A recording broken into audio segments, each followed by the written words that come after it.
Everyone, it's Daryl here, and today we're going to be working on the 07 Escape again.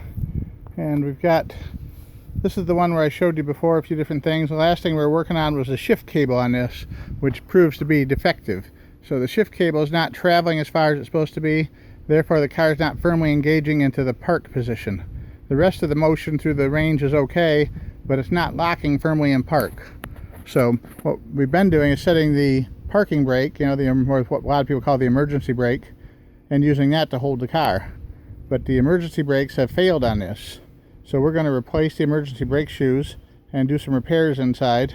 And what we're going to show you is we've already got the front of the car up on jack stands because I've been doing some work up there, but we're going to go ahead and take the rear wheels off along with the calipers and rotors to get to the brake shoes for the parking brake that we need to access. The first thing I'm going to do is I've got my 24-inch breaker bar. I'm going to pop loose the lug nuts so they're accessible. Alright, we've loosened the bolts or nuts with the breaker bar, and now I'm using my electric impact wrench. Oops, let's try going reverse to take the rest of them off quickly and easily.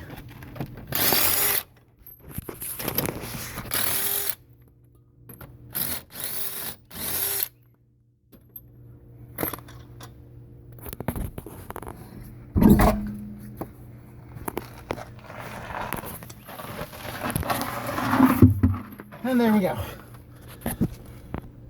Alright, the rear brake pads on this are in excellent shape. We won't be changing those, but we'll still need to remove the caliper and the rotor.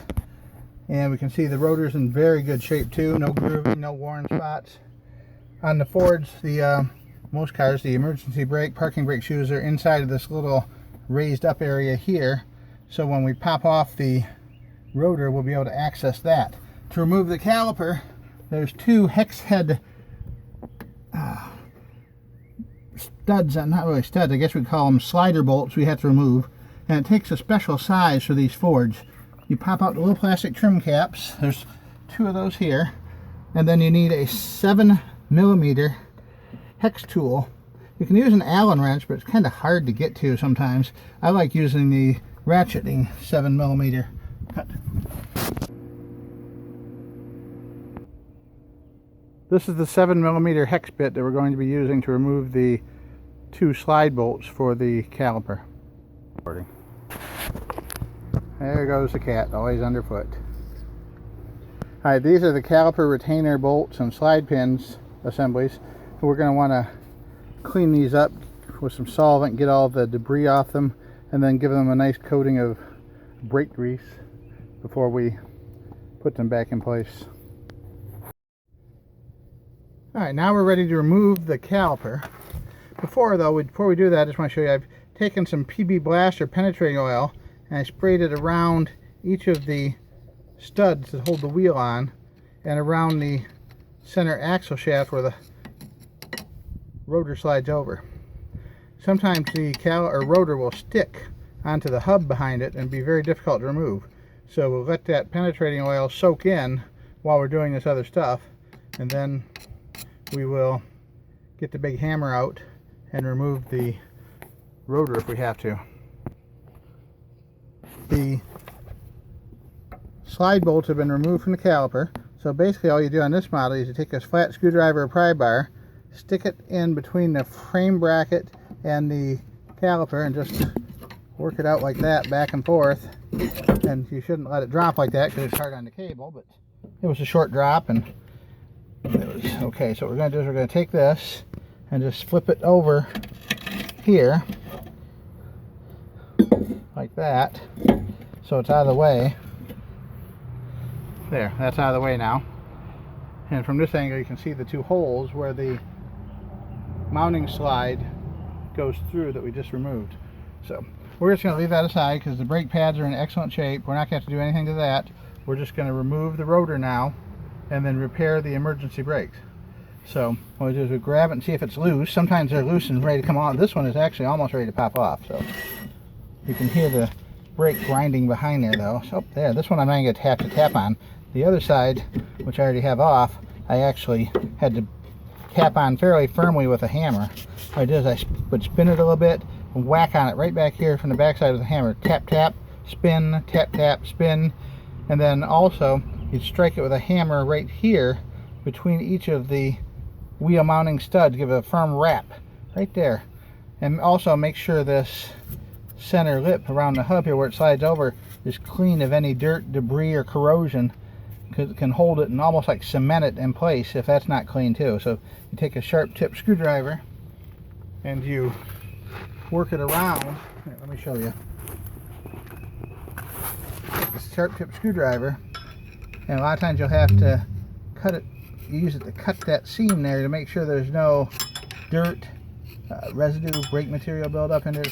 Just work it and scrape it till it's really good, and then when you get it nice and clean, give it a shot of a lubricant of some sort so that the rotor will slide off in a more comfortable, easier fashion. So now we're just going to rotate this around. I'm going to put the camera down. We'll rotate it around, working it back and forth as we go, and it'll pop right off.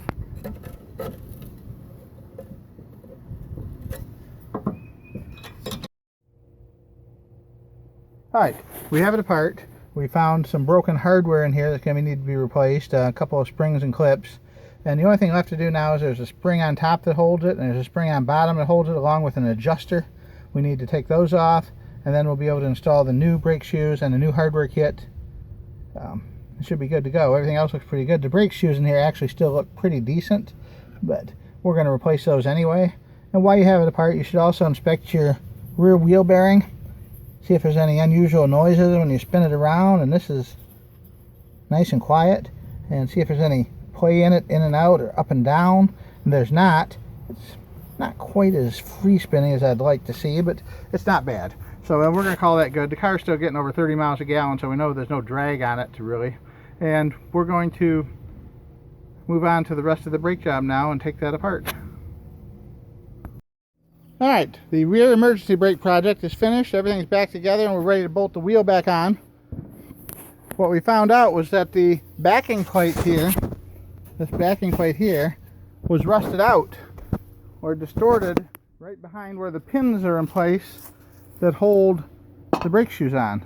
There's a little pin that comes up through here, right there, and it's with a spring on it that keeps the tension on this to hold both brake shoes in place, one on each side, so they don't flop around.